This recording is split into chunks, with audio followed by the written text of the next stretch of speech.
What happens when late-night comedy collides with national controversy? That's exactly the storm brewing right now around Jimmy Kimmel and comments he made during a recent monologue.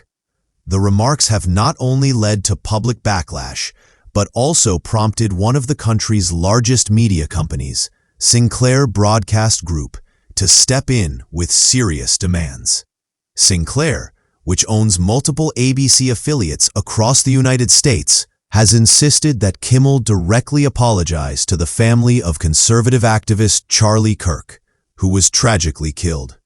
Beyond that, they've called for him to make what they described as a meaningful personal donation to both the Kirk family and Turning Point USA, the organization Kirk founded.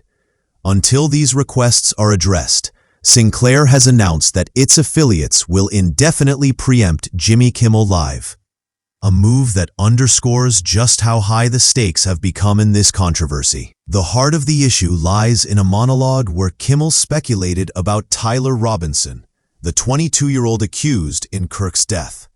During his segment, Kimmel suggested Robinson could be associated with the MAGA gang or possibly be one of them.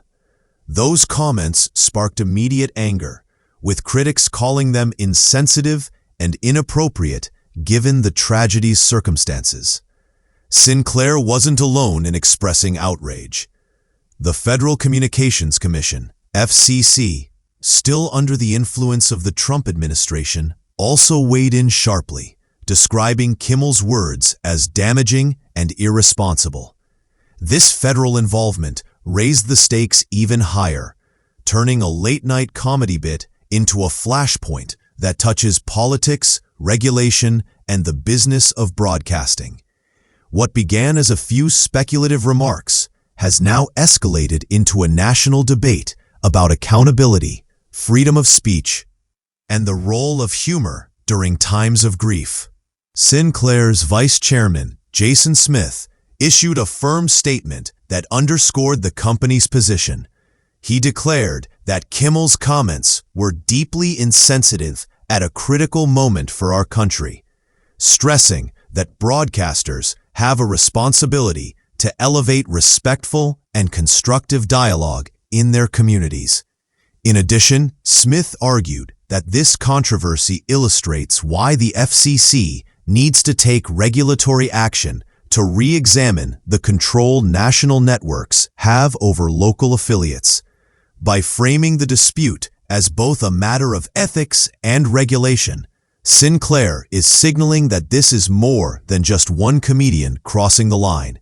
It's about how networks should be held accountable to their viewers and the families affected by tragic events. This framing also places additional pressure on ABC to respond decisively, not just to the public outcry, but to the demands of one of its most powerful affiliate owners. The fallout has already reshaped the programming schedule.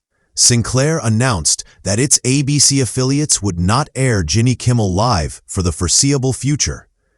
Instead, the usual late-night slot will be replaced, starting with a one-hour tribute special dedicated to Charlie Kirk. The company has also offered this special to other ABC affiliates nationwide, ensuring the message goes beyond its own stations. Sinclair clarified that the suspension would not be lifted until formal discussions with ABC take place regarding professionalism and accountability. In other words, Kimmel's return to the airwaves on Sinclair stations depends on concrete steps being taken, not just promises or press statements. This development raises new questions. Will ABC stand by one of its flagship late-night hosts? Or will it move to satisfy affiliate demands in order to avoid further escalation? As it stands, this story is about more than Jimmy Kimmel or even Charlie Kirk. It's a spotlight on the tension between national networks, local affiliates, and federal regulators, all colliding in one very public controversy. For viewers, it's another reminder that what happens on late-night television doesn't always stay in the realm of entertainment. Sometimes it can have ripple effects across politics, media, and business. The demands for an apology and donation have made headlines. But what remains unclear is whether Kimmel himself will address the matter directly, or if ABC will negotiate on his behalf. With Sinclair drawing a hard line and the FCC chiming in, this story is unlikely to fade quickly. Whether it leads to reconciliation, regulatory changes, or a permanent shift in late-night programming, one thing is certain.